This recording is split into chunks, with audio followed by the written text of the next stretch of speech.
बिस्मिल्लाहिर्रहमानिर्रहीम। मज़हब से कहीं ज़्यादा ताकतवर सोसाइटी हो चुकी है। दूसरी शादी करना कोई जुर्म नहीं, लेकिन बीवी जितनी मर्जी मजहबी हो वो हरगिज़ हरगिज़ इस चीज़ को तस्लीम नहीं करती और सौतन के नाम पर खूनखोर हो जाती है। इसी तरह मज़हब में शादी के लिए बालिग मर्द और औरत के लिए उम्र की कोई कैद नहीं। 90 साल का बाबा 20 साल की लड़की से शादी कर सकता है और 80 साल की माई किसी 25 साल के लड़के से शादी कर सकती है। लेकिन देख लीजिए, ऐसा जब भी होता है सोसाइटी में तंज के तीर चलना शुरू हो जाते हैं। हालांकि मज़हब में बेजोड़ शादी का कोई तस्वर नहीं। अगर औरत और मर्द बालिग हैं तो फिर दोनों की उम्रों में 100 साल का फ़र्क ही क्यों ना हो, वो शादी कर सकते हैं। हमारी सोसाइटी में तो लोग जवान औलाद के होते हुए मज़ीद औलाद पैदा करने से भी शर्माते हैं, क्योंकि सोसाइटी इसे अच्छा नहीं समझती।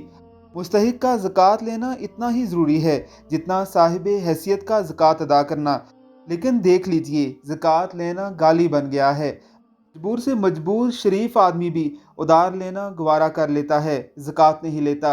हालांकि ज़रूरतमंद होते हुए भी जो ज़कात नहीं लेता वो भी एक तरह से गुनाहगार ही ठहरता है, क्योंकि वो अगर ज़कात नहीं लेगा कोई दूसरा गैर मुस्तहिक वो रकम ले उड़ेगा। असल में सोसाइटी अपने आप में बड़ी जालिम चीज़ है। ये माशरती मामलात को देखते हुए अपने ज़ाब्ते खुद तय कर लेती है। यह मज़हब को मानती तो है, लेकिन सिर्फ इबादत की हद तक। अमली मामलात में ये सिर्फ अपने असूलों को तरजीह देती है। पसंद की शादी मज़हब में कोई जुर्म नहीं, लेकिन हमारी सोसाइटी में ये अब भी किसी हद तक नापसंदीदा चीज़ ही समझी जाती है।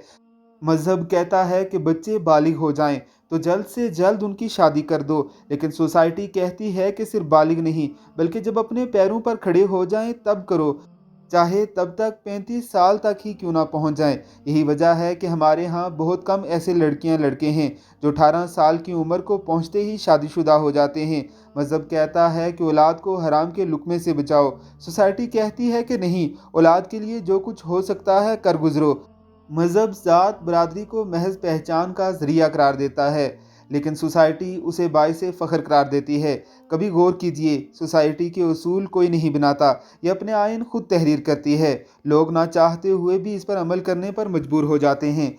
सोसाइटी ने लोगों को जहन में ये बात भी डाल दी है कि मज़हब के बगैर रहा जा सकता है, लेकिन सोसाइटी के बगैर नहीं।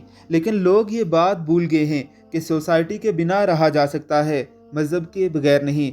लेकिन फ़ी ज़माना हम मज़हब को अपनी मर्ज़ी से चलाना चाहते हैं और सोसाइटी से रिश्ता तोड़ने को तैयार नहीं।